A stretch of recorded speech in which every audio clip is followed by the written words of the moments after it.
കുറച്ച് കണവ എടുത്തിട്ടുണ്ട്. ഇതെല്ലാം ഒന്ന് ക്ലീൻ ചെയ്തെടുക്കേണ്ടതായിട്ടുണ്ട്. ഈ രീതിയിൽ നമുക്ക് വളരെ പെട്ടെന്ന് തന്നെ ഇത് ക്ലീൻ ചെയ്തെടുക്കാവുന്നതാണ്.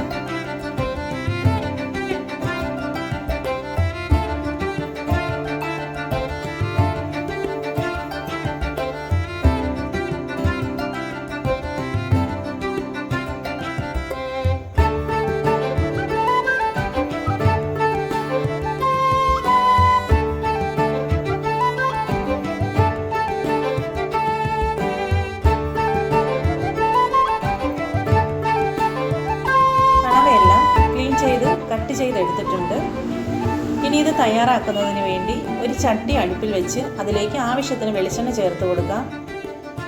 എണ്ണ ചൂടായി വരുമ്പോഴേക്കും അതിലേക്ക് അല്പം കടുക് ചേർത്ത് കൊടുക്കാം.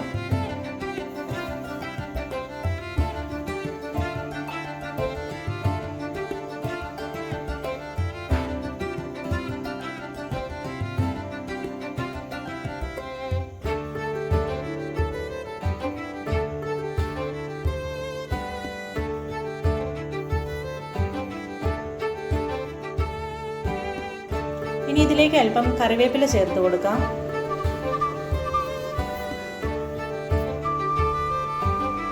ഇനി ഇതിലേക്ക് ചെറിയ ഉള്ളി ചെറുതായി അരിഞ്ഞത് ചേർത്ത് കൊടുക്കാം.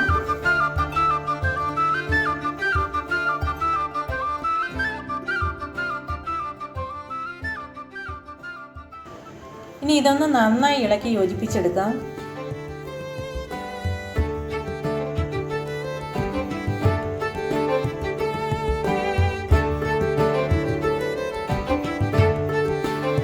ഇതിലേക്ക് പച്ചമുളക്, ഇഞ്ചി, വെളുത്തുള്ളി എന്നിവ ചേർത്ത് കൊടുക്കാം.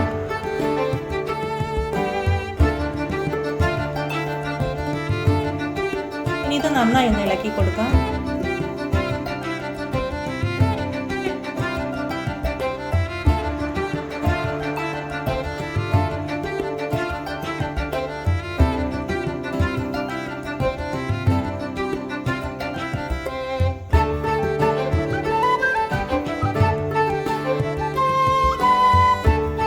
ഇതിലേക്ക് ആവശ്യത്തിന് മുളക് പൊടി ചേർത്ത് കൊടുക്കാം. മല്ലിപ്പൊടി,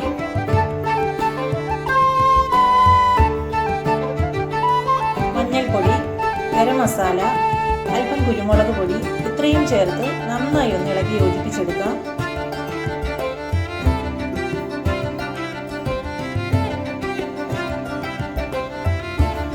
ഇനി ഇതിലേക്ക് തയ്യാറാക്കി വെച്ചിരിക്കുന്ന കണവ ചേർത്ത് കൊടുക്കാം.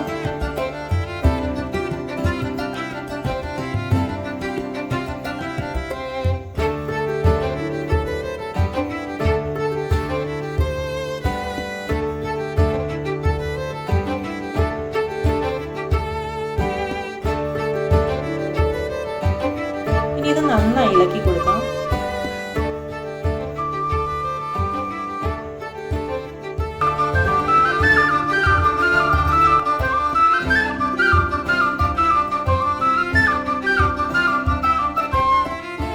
ഇനി ഇതിലേക്ക് അല്പം വെള്ളം ചേർത്ത് കൊടുക്കാം.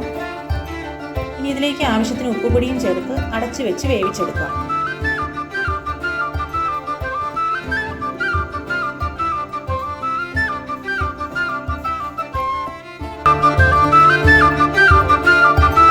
നമ്മുടെ കണവ ഇവിടെ വെന്ത് വന്നിട്ടുണ്ട്. ഇതിലേക്ക് അല്പം വെളിച്ചെണ്ണ ഒഴിച്ച്